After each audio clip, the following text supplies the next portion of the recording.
are in listen-only mode. Folks, thanks for coming on the line with us today. My name's John Dubas with Premier Senior Marketing, and we'll be discussing year-round selling opportunities in the Medicare market for the next hour or so.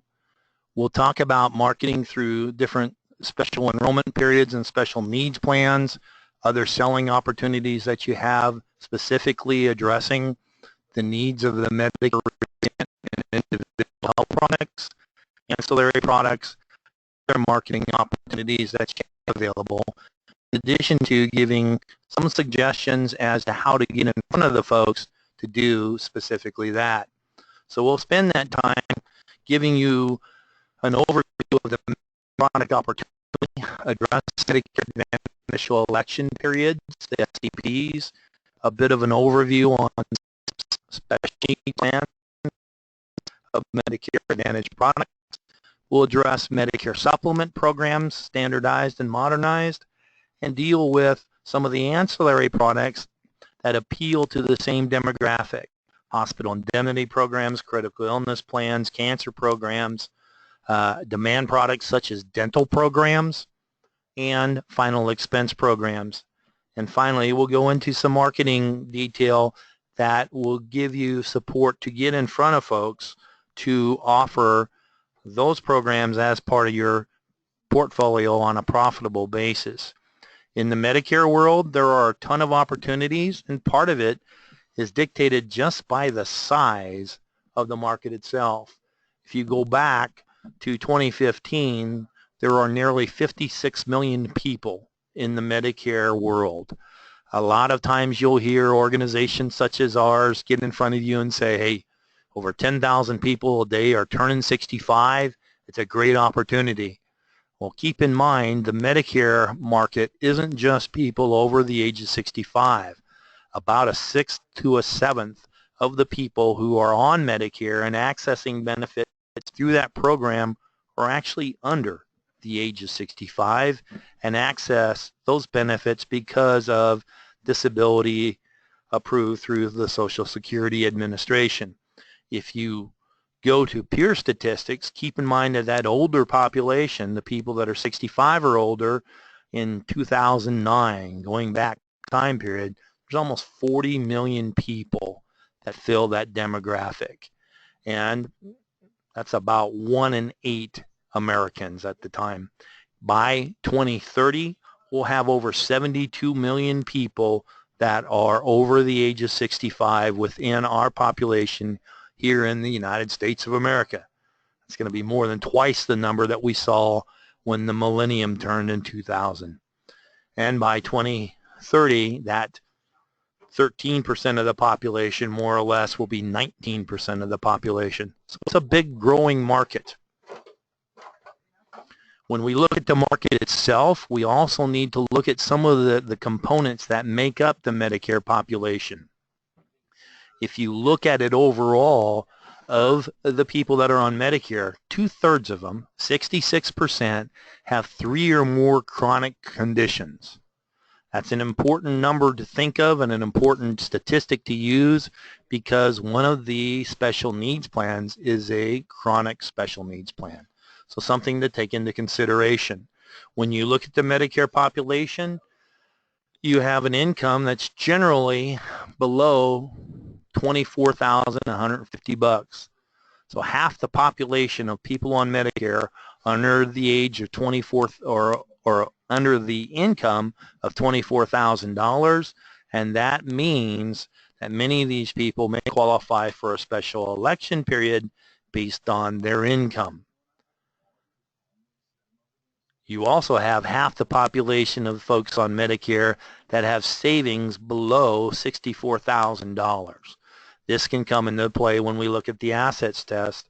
That is a determining factor in assistance programs. And some of the things that we can do as agents serving our population that we can do to help these people fit into additional programs as well. You have nearly 1/3 of the population that suffers some sort of cognitive or mental impairment. The Alzheimer's people or those afflicted with Alzheimer's are finally getting some of the research and the attention that they deserve, and you'll see a growing percentage of our population that deal with that affliction. And over a quarter of our population of the folks on Medicare deal with either just fair or poor health. So they are a population that is in need of our assistance as well. Some interesting things that come into play as part of what we look at are some of the older demographics are some of the fastest growing. People 85 and plus are 13% of that Medicare population, and the fastest growing demographic of people on Medicare are age 100 plus. So some different things that come into play when we look at the Medicare market overall. When we look at the different opportunities that come as part of that market, keep in mind that the median income is right around $4,000 a year. You're looking at a population that is in need of a cost-effective delivery of healthcare programs that are available for low or minimal premiums.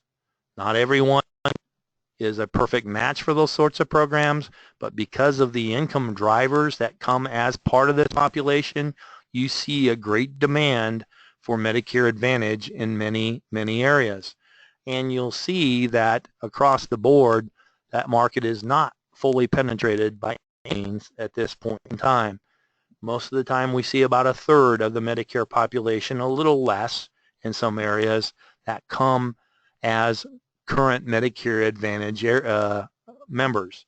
If you look at some of the states that aren't as highly populated, you'll see a much lower penetration of folks on Medicare Advantage as well. We bring that up simply because it's a law of numbers. We're in the insurance and the law of large numbers comes into play. We have a lot of people that are eligible for many of the programs that we can offer. The enrollment in these Medicare Advantage programs has steadily grown since 2004. There was a time period 3 or 4 years ago where it brings about the memories of Monty Python and bring out your dead. I'm not dead yet. Well, that's the way it is with Medicare Advantage. The growth has increased steadily since 2004 when you saw thing restored through the Bush administration, or pardon me, post-Bush administration, after Hillary got involved with some of the gutting of the funding of the Medicare Plus plans. And you see about a third of the population now on a Medicare Advantage plan. What you have then is a concept or a mindset with many people that when open enrollment is over, so is the time to enroll Medicare beneficiaries. As Lee Corso says on ESPN, not so fast. There are special election periods that are available to certain beneficiaries that meet certain criteria that allow them to make an election outside of the traditional enrollment periods. So you have an opportunity to work with people on a year-round basis. Now, just because a person is eligible for a SEP doesn't necessarily mean they have a program that would satisfy that special election period, and it's our responsibility to help match up the possible beneficiaries with the programs that may be one of their best options. The regular election periods, well, the annual election period, or the OEP in some people's vernacular, runs from October 15th through December 7th with the coverage beginning on January 1st. This is where we see a frenzied period of marketing from the carriers to insurance agents to everyone that's involved in this market. You have pressure put on a population, a vulnerable population, to make a choice during that roughly 2-month period, and they have to then make certain that they make that choice because that's what they are locked into in many cases for the rest of the year, throughout the following year. There is a time period where a person can disenroll from from a Medicare Advantage plan and go back to original Medicare and pick up a PDP, and that is the MADP period, disenrollment period. That runs from January 1st to Valentine's Day, February 14th each year. Recent legislation has also changed that. We're moving forward next year. We're going to go back to a few years ago where you have a like plan switch option during that time period. So they'll be able to move from one MA plan to another, not select a new MA plan if they didn't have one already, but some changes brought about by recent legislation for that. Then, of course, your ability to make these choices depends upon your general eligibility, and that is dependent upon you having both Medicare Part A and Part B. And for some of the folks who may have deferred that choice when they were first eligible, they have a general enrollment period to pick up their coverages effective in July, and a time period then to add drug coverage and other coverages thereafter. The special enrollment periods that we see most frequently include life events that allow you to make a choice based on a number of factors. One of the things is if you move permanently out of your planned service area to a different area, you may qualify for a change. That doesn't mean moving across the street qualifies as a move. You have to move from one service area to another in order for that SEP to kick in. There may be a possibility that you've lost creditable prescription coverage, and that creates an SEP. There may be a chance that you were misinformed on some of your options and the coverages that were there. That could be an SEP. You might have a change in your health circumstance and either enter, live at, or leave a long-term care facility. That can qualify for a special enrollment period. You may qualify for a special enrollment period based on your income and your assets. A special enrollment period exists for folks who have extra help, low income subsidy, and that's assistance on the cost of medications in the drug plan. There are also a number of programs now that are achieving a 5-star rating. These are ratings that the different organizations have placed upon them that gives a comparison based on quality. And a 5-star plan gives you a special election period as well. And then there are, of course, a number of other exceptional circumstances that might qualify as an SEP as well.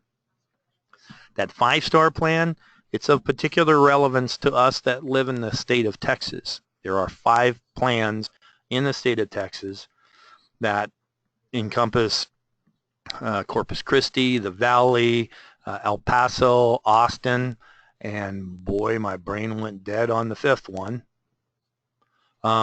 All available through plans from United Healthcare that have that 5-star SEP plan available. So you have options there. Pardon me, the 5th plan is in this Houston market. So you have different programs then that are available for sale on a year-round basis that come about based on the quality ratings. And then, of course, I mentioned before the switch period that is now brought back by the 21st Century Cures Act that allows a plan switch after the first of the year. This is a representation from Aetna's agent guide that speaks to the time periods for the enrollment cycles. And it gives you then an idea of a general lock-in period of 2015 through 1015. And that's not only a lock-in period, it's a lockout period. And then the other standard programs that come with it as well. Each, the more commonly SEPs that we see, in addition to what we talked about earlier, are folks that are turning the age of 65. You have also folks that qualify for a special election period that had worked past the age of 65 and deferred in Part B because they had coverage through their employment. There are folks that lose or gain group coverage, and that acts as an SEP, and that could be voluntarily or involuntarily losing the group coverage. We talked about the change in residence. I like the group coverage so much I put it in there twice, I guess. And then the income-based programs for the dual eligible and the Medicare savings programs and low-income subsidy programs, once again, the assistance for the drugs and the chronic care special needs plans. This is one of the cheat sheets taken from a guide with United Healthcare, and you'll notice that the SEPs are fairly similar from company to company, but they may have different lipstick on that pig. They may have different vernacular that applies to that SEP period. And we've got to remember that if we're dealing with United, we lay out the SEP as United calls it. If we deal with Humana, we call it what Humana calls it. We deal with Aetna, any of the other carriers, we deal with the vernacular that they have in place for that SEP period. You'll notice that this enrollment coding guide from United Healthcare, this is a representation of page 6 of 32. So it's a comprehensive list that comes into play. This is a quick link version from Humana that goes through and does much of the same thing. And so you have different references from different carriers. One of the programs that is gaining in strength that many people are very aware of, and we're seeing a particular emphasis from a number of carriers on a particular type of this program, deals with the Medicare Special Needs programs. And these are subsets of a Medicare Advantage program that was created by the Medicare Modernization Act of 2003, and it focuses on certain vulnerable groups of Medicare beneficiaries. And these are generally in a network-based program, most commonly on an HMO platform, some on a PPO platform, and it limits enrollment into those programs by people that fit the specific qualifications for that special needs plan. There are 3 categories that come into play with a Medicare SNP plan, Medicare Special Needs Plan. The first category deals with those that are dealing with certain severe or disabling chronic conditions. It's a chronic SNP. Sometimes referred to as a C-SNP.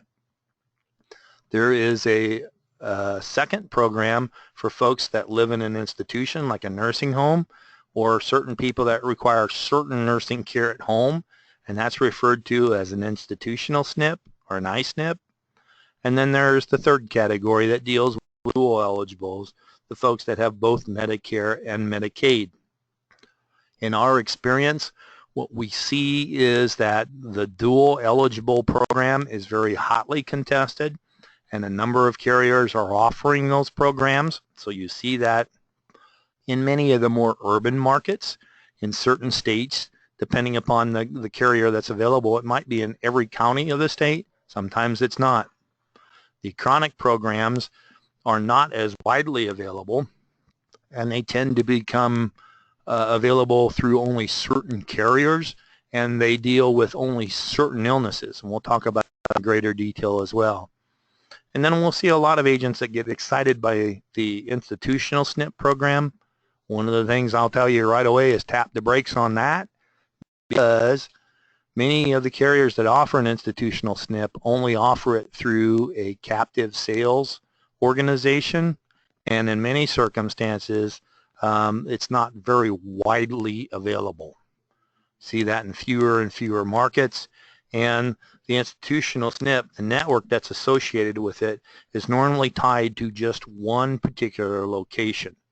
So you don't see a widespread network of delivery of care like you do in the other SNP programs. I mentioned the chronic SNP program might be available for a number of different illnesses. When these programs first rolled out in the early 2000s, in the 2003 area, there wasn't a very solid definition of the underlying qualifying chronic conditions. They have become much more regimented in the illnesses that are a basis of eligibility and of the process that they go through in order for that person to verify their eligibility, which is done through their providers. So you'll see a number of different categories on this page. Just because the category is there doesn't mean the plan is. It's a bit of a tease. You know, we have a lot of talk about the challenge that we have facing cancer in our society. It is laid out as a possible chronic condition for a SNP plan. I have not seen a chronic SNP plan for cancer ever in my lifetime. At one point in time, I was the regional director for a large carrier offering chronic SNP plans. We didn't have it back in, finger quotes, working the old days either. So some things that come into play. You used to see a lot more availability of dementia SNP plans, not so much anymore. There are a smattering of some ESRD SNP plans, but generally what you see, the greatest preponderance of programs for deal with cardiovascular conditions and diabetes. So some different things that come into play. The additional eligibility factor you have to satisfy for the other SNP programs, obviously institutional SNP, you got to live in the institution that's part of the network, or the required nursing care through a home situation, not readily available. And then the dual SNP means that the individual has to be a dual beneficiary receiving both Medicare and Medicaid coverages. As I mentioned, the vast majority of the chronic SNPs that are out there and the vast majority of the membership in this type of program deals with cardiovascular disorders, congestive heart failure, or diabetes. Over 2/3 of the population is in that, and then you factor in almost another 20% of folks with diabetes. You see that 88% of the population falls in those particular categories. It is an underserved population. You'll see a deeper penetration into the regular Medicare Advantage programs than you do particularly on the dual SNP programs. There's a greater emphasis on this moving forward, however, in light of some of the additional emphasis that's been placed on the Medicaid population and the involvement of those programs in managed care as well. There are certain states that have even come out with specialized demonstration products we'll refer to later, but this is an area of great possibility for agents in the now and in the near future. When you look at these special needs for the dual population, the majority of the membership is tied into a relatively small number of private insurance companies. The big gorillas, the big you see across the board, the biggest of them in the bunch here deals with UnitedCare, secondarily then into Humana. So you'll see the majority of the membership clustered into some of the larger carriers in certain markets. This is one of the areas as that we hear the rumblings of expansion of these products coming up for 2018. So as product information is released in the very near future from the different carriers, look for additional new opportunities in the dual SNP market for many of the carriers that may be already in your area or coming to your market as well. As I mentioned, wow, the enrollment of people into these categories, predominantly in the dual SNP area, secondarily in chronic SNP, a distant third the institutional programs. Many of you may be thinking, well, you know, I've been in the insurance business for a long time. Why would I want to pursue a market where the people don't have any money to buy anything? Well, this is a particularly interesting segment of the market because it gives you the opportunity to consider the size of this market. Remember what I said early in the presentation. Half the population of the folks on Medicare have an income of about $24,000 or less. If you look at the population overall, Social Security constitutes 90% or more of the income received by over 1/3 of all Social Security beneficiaries. The big chunk of people that are dependent upon one program, and it tells you that they don't have income coming from any other source. A ton of these people, 10% of the elderly, 4.5 million individuals were below the federal poverty level in 2014. Another 2.5 million nearly were classified as near poor. We're going to deal with these folks in greater detail in a little bit, but these are people between 100 and 125% of the federal poverty level. And you'll notice too that many of these folks show a poverty level that is substantially higher than the official rate, because a lot of times they don't know. There's not a strong application history for many of these programs, and so a lot of it is left in our hands to help these individuals who need this help.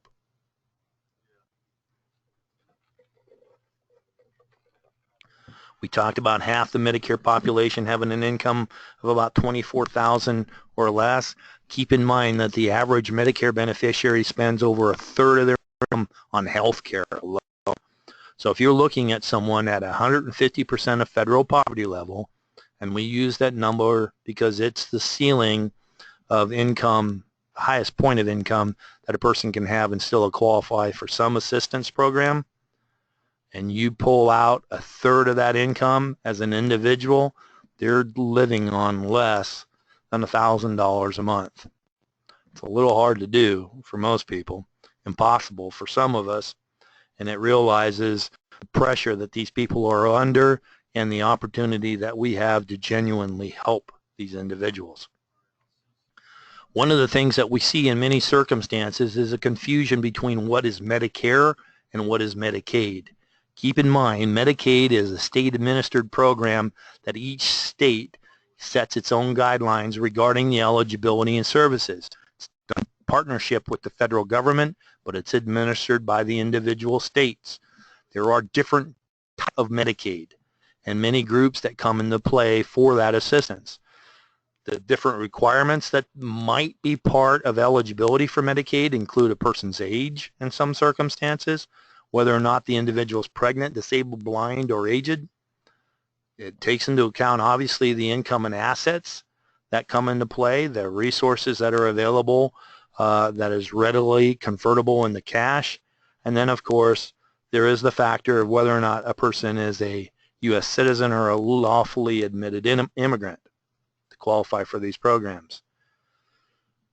It is a situation where the assistance generally for Medicaid isn't paid directly to the recipient. It's, however, then remitted on behalf of that recipient to the health care providers that are delivering the care to that qualifying individual. There are certain circumstances where even if a person is a full beneficiary, they might be asked to pay a small part of the cost of some medical services as well. I mentioned before that there are different rules for counting income and resources that can vary from state to state and from group to group. We'll speak to that specifically in just a bit. But then there are also special rules for those who live in nursing homes and for disabled children living at home. I remember an animated discussion with an insurance agent a number of years ago who, as I went through some of the numbers we're about to again here today, said that's not the truth when it comes to nursing homes. No, it's not. The different resource limit for nursing homes versus those that are still based in the community. There are a number of programs now that are being rolled out for dual beneficiaries, and these are demonstration plans where the person's coverage is a singular program administered by the state and federal government on a demonstration basis. They have rolled out in certain states. They are not very heavily penetrated in most areas, but the reason we bring this up is because if a person is in one of these dual demonstration products, they are removed from our prospect pool as a DSNP individual. It's non-commissionable, and it's a program you don't want to mess with. You'll see the implementation of these programs and the timeline that comes into play. Some of the first of these was instituted in the state of Washington clear back in July of 2013. You roll through some of the others to the Rhode Island program that even as of July 2016 was not yet instituted, has been recently. And you'll see on some of these where they were laid out for a period, some are being renewed and some have already been renewed, but that is not without controversy. In Texas, our version of Medicaid, not the dual demonstration product, we have that here as well, but the Medicaid program is now on a capitated, privately administered basis by different insurance companies, and it is called the Star+Plus program in the state of Texas. It began clear back in 1998 and now has spread across the state from its origin in Harris County in the Houston market back in '98. These are programs that take care of the health care options that an individual has through Medicare and Medicaid, and provides additional benefits that they would have that they don't if they're not in this type of program. If you look at the great sovereign state of Texas, and talk funny for a minute, you'll see that initially as these rolled out in 2012, they were focused around different areas of higher population, and different companies were awarded the contract for administering these benefits in those different markets. Commonly laid out, you see Amerigroup, Molina, Superior, which is a Centene plan, United Healthcare, HealthSpring. These are the main players that you have in the managed care market for Medicaid. How that makes sense to us as agents, well, those areas, those companies will market to those beneficiaries with the help of insurance agents as well. So some different things that will come into play for you. They have layered on additional service areas since that time period.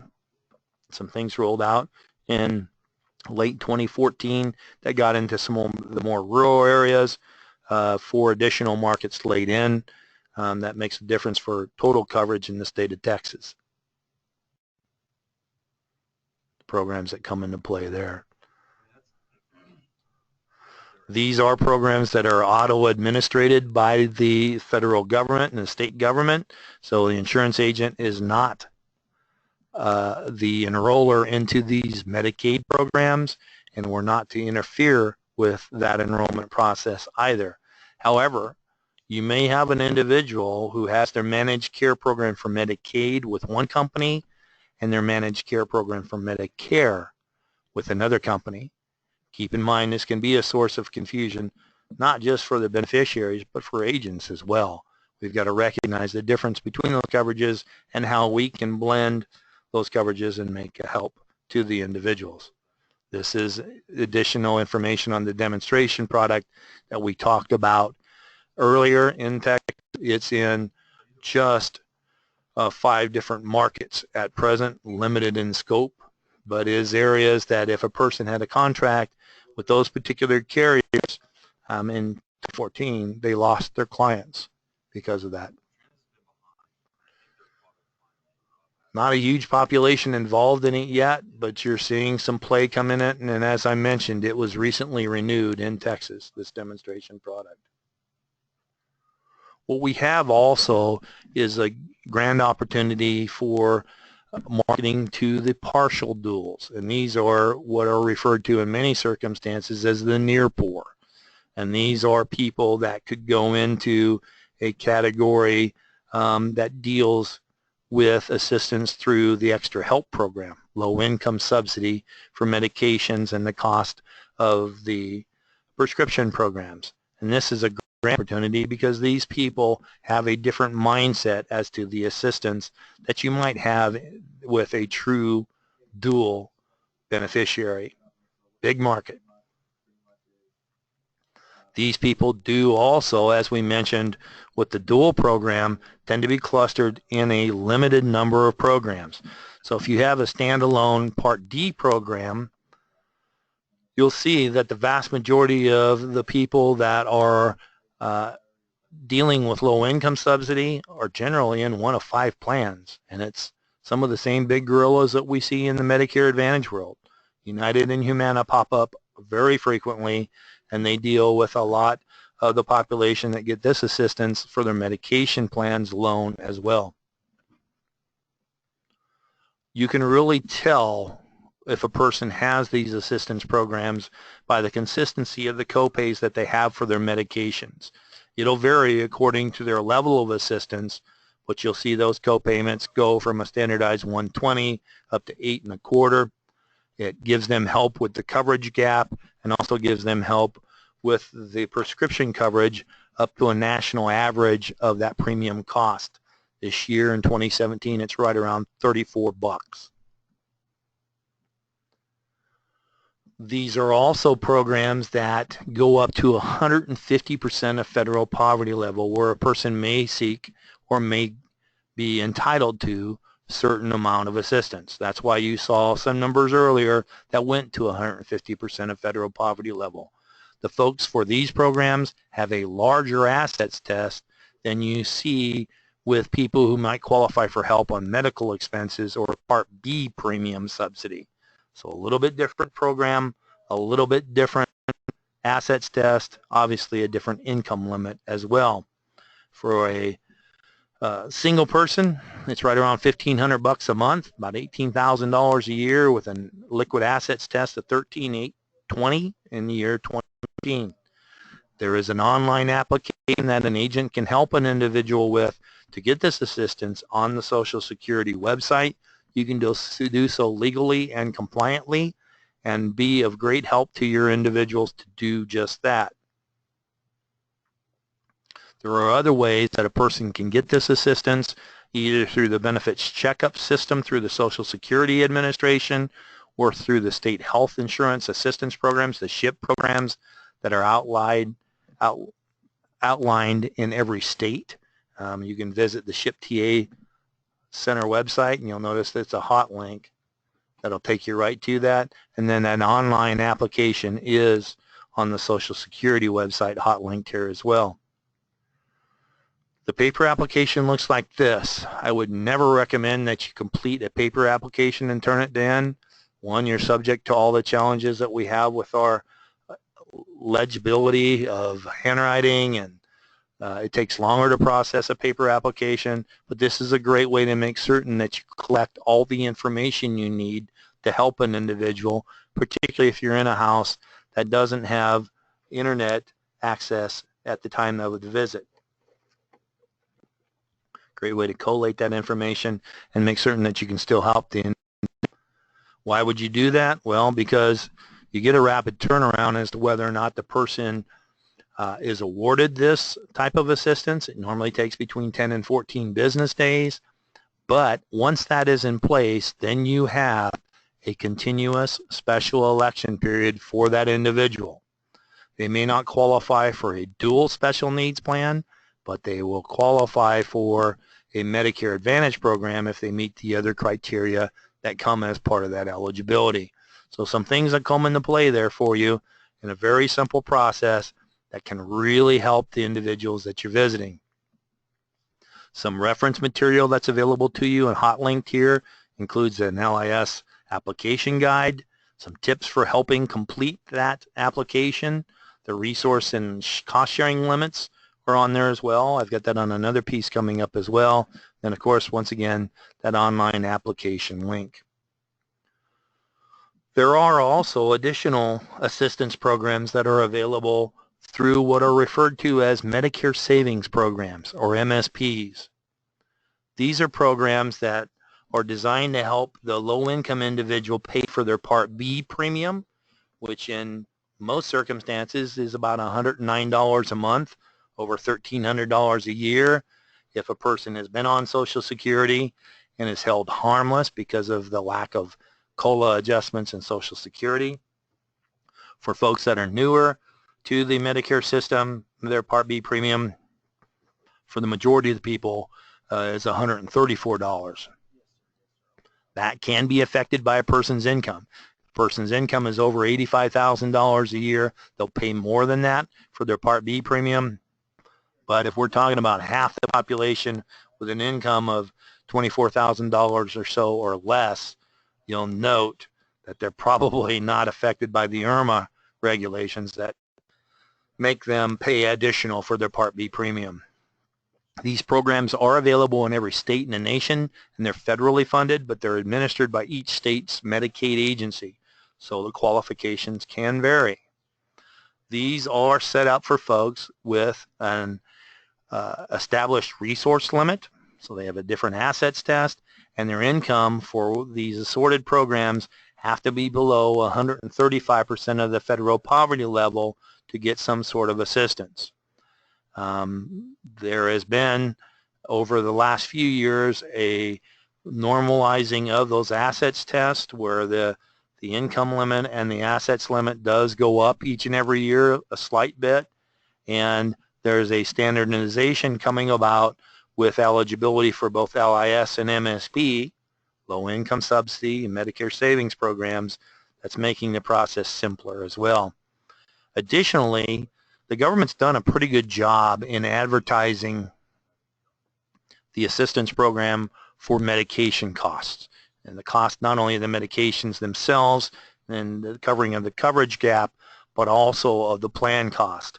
They haven't done quite as good a job on the MSPs, so they're working through a process now where a person, if they're going through the application process for LIS, those are then forwarded to the Social Security Administration to help coordinate an application process for additional help on the Medicare savings plans. That didn't used to be the case. The challenge is that can be a bit of a drawn-out process, and there are some things that we can do to help expedite that process. As we go through these programs in detail here in just a moment, you're going to see a number of people that are eligible for these assistance programs that don't have it. And you go, why not? Well, these are four of the most common reasons why. And the most common is they don't know they qualify for it. As I mentioned, the government's done a pretty good job of publicizing the help that's available for medication coverage, not so much for the Medicare savings programs. So education and having the information available as an agent can really help these people get the help they need. Also, the enrollment process isn't all that easy. You can see on an LIS application that it's about 8 pages or so. Some of these Medicare savings plans based on the states can be into close to 30 pages.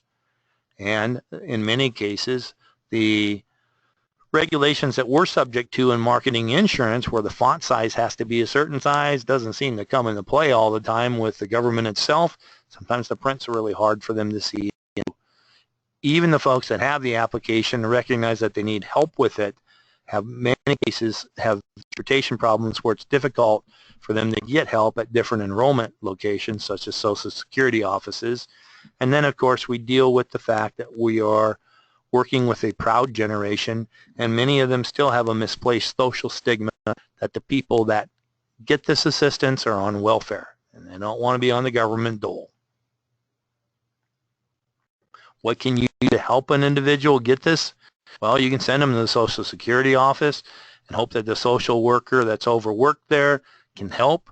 Or if you have access to the My Advocate system, if you're contracted with United Healthcare, they have a program that will help you with that as well. Certain medical groups will help through their social workers as well. And there's also the opportunity that you have to be proactive and assist in the process yourself. Keep in mind, there are qualifications that have to be met for someone to get assistance through the Medicare savings programs. They are based on both income and assets. The assets test is excluded in certain states. There's not an assets test in Alabama, Arizona, Connecticut, Delaware, the District of Columbia, Mississippi, New York, Oregon, or Vermont. And the income levels may be higher in some states, most notably Alaska and Hawaii. Some things that are examples of assets, they might include savings accounts, stocks, bonds, mutual funds, annuities. Some things that count as income, wages, Social Security income, railroad retirement, if they have a pension or 401k or rental income. If they admit to having a mason jar filled with cash buried in the backyard, that counts as an asset. Some things that are excluded as income, well, it excludes the first $20 of the monthly income, the first $65 of monthly wages if the person's still working, half of the monthly wages on amounts above that $60, and it excludes food stamp assistance. Additional excluded assets include one house and one car regardless of the value. This is where we will see certain people use these excluded assets specifically on this page to help draw down some of the assets they may have that are liquid, that are in excess of the limits that are given by the different programs. Because if you have an individual who has too much assets, and then you have a house that needs a new roof, well, they can put the money in the roof. If they have a car and they need help with that car cost, well, they can do that as well, or they could purchase a different car, trade a car, help manage the liquid assets they have in play. In addition to that house and car, it excludes household goods and wedding and engagement rings, certain burial spaces and burial funds up to $1,500 a piece, and cash value in certain life insurance policies of less than $1,500. Different categories that come into play. The first one was established by Congress in 1988. 62% of the eligible population is not enrolled. That's a big chunk of people who could be getting a bunch of help if they only knew about it. These are individuals that are eligible with income up to 100% of the federal poverty level. So as a single individual, that's $1,025 a month. A couple, $1,374. You see evidence of the so-called marriage penalty right there, don't you? The assets test is $7,390 for the individual, $11,090 for the couple. What a person gets for this, well, they get their Part B premium waived. Remember that $109 for most individuals, and they get help with some planned co-payments and co-insurance. It's effective the first of the month following the determination of eligibility. The determination of eligibility can take 60 to 90 days. An important thing to note off of this page is the fact that the QMB assistance doesn't cover premiums paid by any health plan that they're part of. Some individuals could get that sort of assistance through Medicaid if they needed to. The second area of assistance deals with the individuals who are covered through a piece of legislation enacted in 1990, and this is what is referred to as a SLMB individual, a specified low-income Medicare beneficiary, and 87% of the population who's eligible for this don't have it. Why? Because many times you'll see a social worker realize that the QMB coverage can help pay part of the cost of care. This is a subsidy of Part B premium alone. It goes up to 120% of federal poverty level, so $1,226 worth of income a month, $1,644 for a couple. Same assets test as the QMB. And what it does is covers that Part B premium and will cover it up to 90 days prior to the first of the month in which the application is made. What's that telling you? It'll go back credit up to 3 months worth of premium if the application wasn't processed that long. So that month after they're determined to be eligible, you see them not only not have to pay the $109 if they've been in the system long enough, but they also get the 3 months prior. If it took that long for the application to go through, wow, you got $327 additional dollars in that Social Security check. You're a hero. The qualified individual one, the QI1, is the next category of assistance that you get in a Medicare savings program. This was created by Congress under the Balanced Budget Act in '97. It used to be funded by Congress through a block grant every year. Now, with the passage of MACRA, it's fully through that, now part of the general budget, and it goes up to 135% of the federal. 77 for an individual, 1847 for a couple, and much like the SLMB, it pays the Part B premium. And like the SLMB, it'll go back up to 90 days from the month of application and back credit those dollars as well. What you see are basically, even though there are 3 categories of assistance here, 2 practical categories of benefit. The QMB that covers not only the P, but certain medical costs, the QI1, and the SLMB, which covers the Part B only. This is a nice slide to have as part of your presentation binder because you don't have to remember all of the numbers. And it's important to note that you can't judge a book by a cover. if you go into a house and go through a presentation, pull someone on the program with a full explanation of the benefits and the network restrictions and the medications and everything else that come into play as part of a Medicare Advantage program presentation, this then gives you a follow-up question of, oh, by the way, there are certain entitlement programs that you may be eligible for. Do you have an income as a single person of less than $1,500 a month? Well, yes, I do. Do you have assets, liquid assets, exclude a house and a car, of $13,800 or so? Well, yes, I do. Well, there might be programs that we can use to help get you additional assistance and you roll into this circumstance. That's something I would do in every presentation all throughout the year, because if you don't and someone else does, they may be able to take your client from you. But if you do this and they don't have it in place and you help them get that coverage, you have a mega referral source and an individual that's going to stay with you for a long time. So you do all this work simply because people who qualify for that LIS or MSP have that continuous special election period, and you can help them enroll anytime during the year. These are people that are much more likely to lend you a referral and help you get in touch with that referral as well. What do you get out of it besides that? Well, you get paid the regular plan commission in these programs. Additionally, this is a program that kind of makes you paid twice. You get the commission, but you also get that feeling that, boy, I did good. And it's a great intrinsic reward that you get. And you also have a client base that is much more open to referring additional referrals to you. You have different pieces of support all along the way. You've got the carriers that you're offering these programs through that give you help with product and sales education, different pieces of marketing support. Some of these carriers will really help you get in front of these individuals through direct mail or community marketing activity, and sometimes they may not have a flat-out lead for you based on what you do with them as well. Also, the people with whom you contract, organizations like ours, we have programs set up in place to help you get additional marketing support as well. And then you need to be aware of the fact that you need to study these programs in order to be proficient at offering them to your prospects and clients.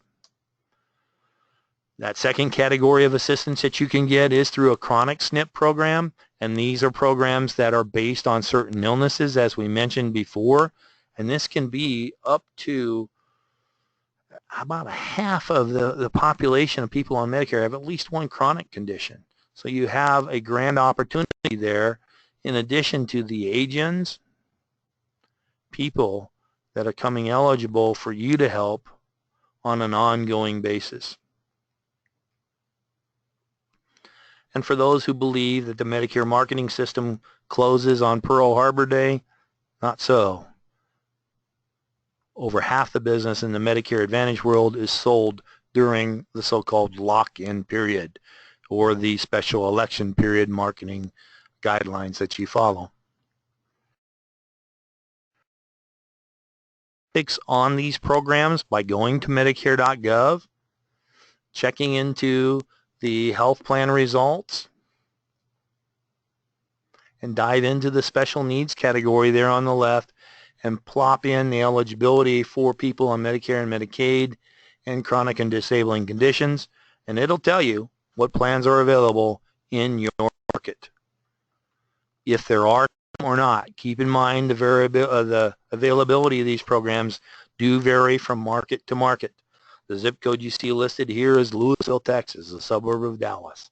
We have a ton of these programs available here in the metropolitan DFW area. Some of the more rural areas, well, that can vary from state to state. If you are in what they call one of the legacy CIP states, you have a special needs plan and a dual special needs plan available in every county in one of those 6 states. So the possibilities are there. How do you measure the difference between these programs? Look at the extra benefits. The goodies that are given with enrollment into the program, such as transportation, possible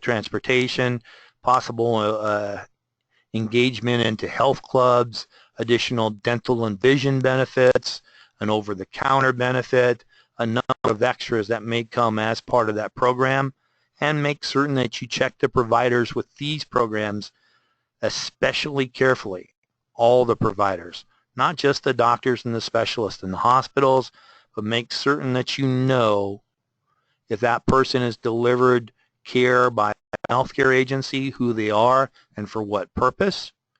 If it is custodial care, it's covered by Medicaid anyway, so you can work your way through that. You also have to look at then the durable medical equipment suppliers. If that person's on oxygen, who are they getting that equipment and the oxygen from? And you will see in many different markets carriers that are particularly active in supporting you and not only qualifying to deliver these programs, but also getting you in front of individuals to help you sell the plan. Medicare supplements, keep in mind these are guidelines or different than Medicare Advantage. You can cold call for a Med Sup. You can't cold call for a Medicare Advantage program. These benefits are all standardized, so an F plan is an F plan is an F plan on the base coverage. It's there for you. Different programs come available to you through different carriers. You have access to a quote engine through our website at premiersmi.com. We grant you access to that quote engine without cost upon contracting with carriers with our organization. So you have that available both through a desktop and through a mobile quoting device as well, your phone. Logging into that system gives you an idea on how you can run the quotes for Med Sups, PDP programs, MA programs. You even have engines in there for ancillary products and final expense as well. So some things that will come into play, it will give you an opportunity then to make certain that you have the most competitive Medicare supplements as part of your portfolio and an opportunity to offer a complimentary Medicare supplement review to your prospects and clients on a year-round basis. Just keep in mind, if they're out of a guarantee issue period, well, you can still change their coverage if they qualify for the assistance on a medical basis. They can make it through underwriting, and there are certain states where they have additional opportunities to change their coverage as well. Different ancillary programs that come into play. These are programs that we would solidly recommend that you offer, because if you aren't, there's the old expression, someone else is. Or there's also the possibility that, hey, your folks actually need this help. They need additional dental coverage. They want help for expenses they might incur in fighting cancer or cardiovascular difficulties with a different critical illness program. And many of the Medicare supplement programs offer electronic means of enrolling people into these programs as well. So they might be part of an overall application process. You may be able to do it telephonically or electronically, very simply and efficiently. There is also the challenge that we have with making certain that we address all of our clients' needs, and that includes a pre-planning process. We have professionals in our office that can help you explain the need for that pre-planning and work through the marketing system known as Legacy Safeguard. Got some guys here that really know this system, and there is a plan that can put in place that helps to plan for the inevitable. It's an area where a lot of us want to put off the inevitable, don't want to have the plan in place, and then our families are burdened with those choices outside of what our wishes may be that we could have taken care of ourselves. This is a program that's available without cost to your prospects and clients and to you as an agent, and it gives you different marketing techniques and means of walking into the sale simply by using the system. There are a ton of different things that come into play. They even got a CD or a DVD, I don't know the difference, where the presentation is there. So you can loop a presentation.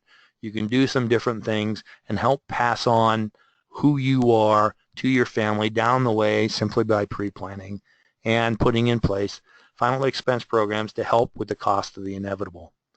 Some of the things that we do to help put you in front of people, well, I mentioned you can cold call for MedSup. You can cold call for final expense too.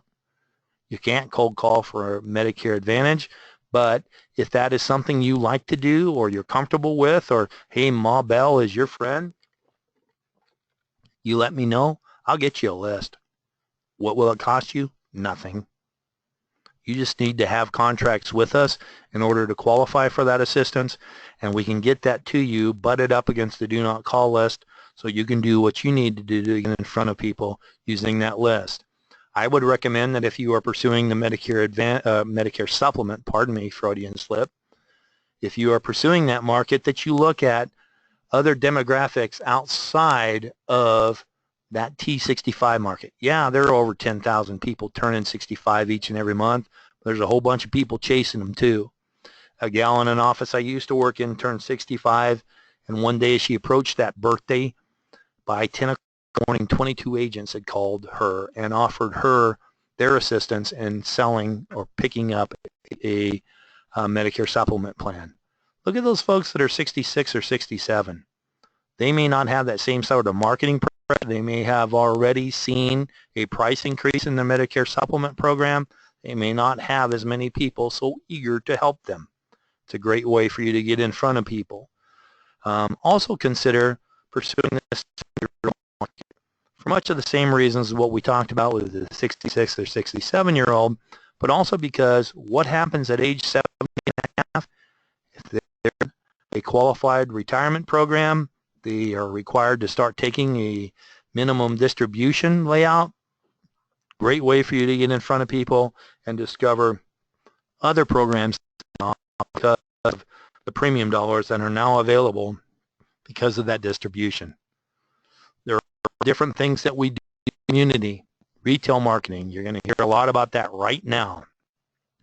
Walmart locations are becoming available across the country. There are programs being rolled out by United Healthcare, possibly even Aetna, or a do-it-yourself program.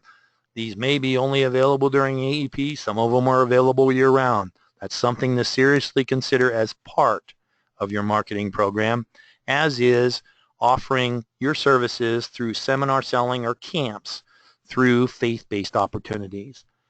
Let's face it, a lot of times now a carrier will come to you and say, hey, do a group presentation for us during AEP. Schedule them now. We'll get you some assistance in supplies and delivering the presentation. Yeah, maybe so, but they may not necessarily drive people to your meeting. Working with an organization that can draw the crowd for you can make all the difference in the world. You do so regularly with consistency. These are people that can help you year-round. We have a number of presentations that are vetted and available to you that you can do all through the year. Some different things on low-income subsidy Medicare savings plans, Medicare 101 courses. Hey, even that legacy safeguard presentation. Things that are out there that put you in the community in front of people who want to buy from you or will want to buy from you. And then, of course, we have programs set up in place to help you work with providers, doctors, pharmacists, dentists, different medical professionals delivering the care for the programs that you're offering or you may not be offering that need your help. Working with these people, well, they're a great source of referrals for you, and you just need to be a deliverer of benefits that help them as well. There are certain carriers that will generate leads and make them available to you. This is something that I would always put on the frosting list because it's an extra. You may not get them all the time, and some of these leads may be what I refer to as a Lazarus lead. You're looking to resurrect something that's dead otherwise. But it's another person to talk to, and a different approach can make all the difference in the world. We have a number of direct mail programs that are based on a subsidy, partial subsidy basis based on your production. So if you write 10 apps in a month, 1,000 piece mailer is going to cost you $2.25. Write 5 apps in a month, 1,000 piece mailer is going to cost you $300. A great way of doing some things consistently. Once again, mail to get you out into the community and start the whole process rolling. We have a number of different vendors that are available for you to do that. Power Mail, Target Leads, Lead Concepts, Kramer Direct, um, America's Recommended Mailers. There's a number of different carriers out there that we work with that can help you with these mail programs as well. They are available in a variety of different categories, and many of the carriers that you work with may also have subsidized mail programs or marketing programs that can help you get in front of people to sell their product, something to strongly consider. There are also internet-generated lead programs. Be very careful with that in the Medicare world, but it's a great way that we have seen many people work the final expense market with age leads, long-term care opportunities, different areas that can really help you meet people that need the services that you're offering. One of the best ways of getting in front of people is going back to the people that you've already dealt with, cross-selling across the lines and getting additional referrals at that time. Keep in mind, you work Medicare Advantage PDP, you're not supposed to ask for a referral during that sales presentation. You can go back later and do it, but this gives you then the opportunity to stay in front of people, drive up your persistency, and get additional sales not only with your current clients, but with people to whom they refer you. Simple little finder will help us find out a whole bunch of different things. That whole Columbo approach. You go into the door, oh, one more thing.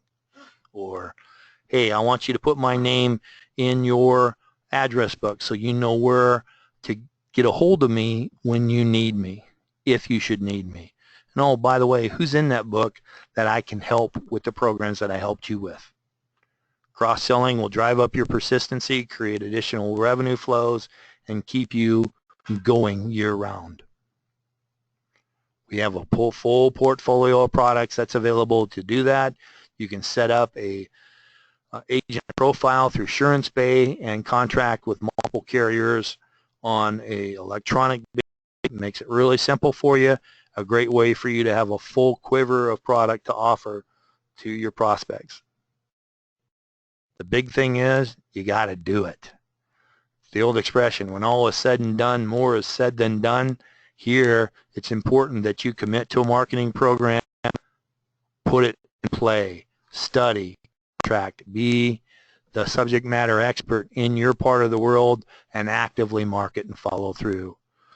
What we hope to do is be part of that process and be part of the engine that drives your agency. We want your business and we'll ask for it. Do that same to prospects and clients. This is a listing of a number of individuals within our organization that can help get you set up with different carriers and marketing opportunities. I want to thank you for coming on the line with us today. Ran a little bit longer than I had hoped to at an hour, but watch for the follow-up that will be sent to you as part of this presentation, and we look forward to visiting with you in the near future. That said, I wish you good selling.